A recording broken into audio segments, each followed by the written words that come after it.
More than 1,000 people of the Sikh community of Australia gathered. I'm in Melbourne today and I'm being told that this city is heart-wrenching, isn't it? Did you know Australia's diversity is a source of national strength?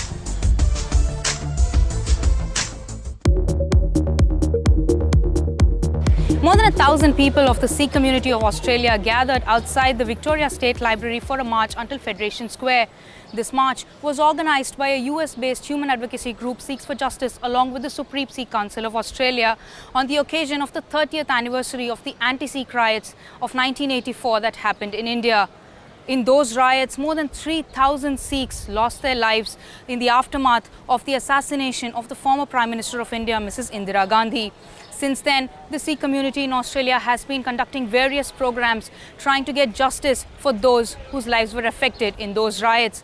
They've also submitted a petition to the Parliament of Australia asking for those riots to be identified as an act of genocide. There have been several programs like these marches that have happened here since then, and this community today is hoping that a march like this will also help in getting some relief, in getting some sort of closure for those victims of those 1984 riots back in India.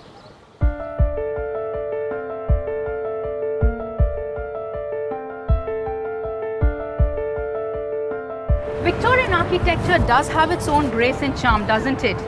But it's strange how despite being a newer city, Melbourne has somehow managed to retain some of this vintage architecture.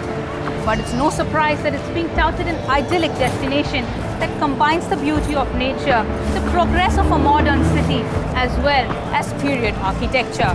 Hello and welcome to one more episode of Know Thy City. I'm in Melbourne today and I'm being told that this city isn't just about nature and sports.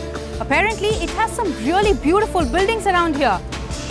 Oh yes, the Eureka Towers, the tallest viewing deck in the Northern Hemisphere, is here in Melbourne too. So join me, your host Meenakshi Mahadevan, and let's go around architecture spotting in Melbourne. Heart-wrenching, isn't it? Did you know that more than 40% of the world's population was below the extreme poverty line in 1990? Today that number has halved to less than 20%.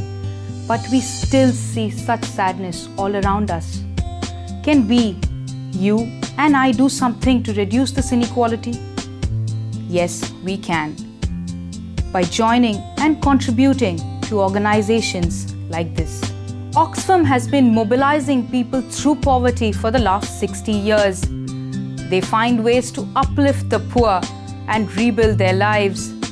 In Australia, Oxfam is part of a coalition called Make Poverty History. Let us help them help the needy. Let us show we care. Log on to oxfam.org.au and let us all dream for a world free of poverty. Australia's diversity is a source of national strength. So if you're new to Australia and have joined an Australian company, then you have become an asset to Australian industries.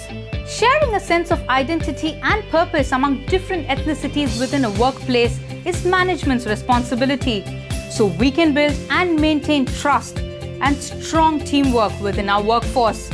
After all, a happy workplace is a productive workplace. It is important that we acknowledge the significance of the culturally diverse workforce and make the most of the skills and networks of today's multicultural Australia.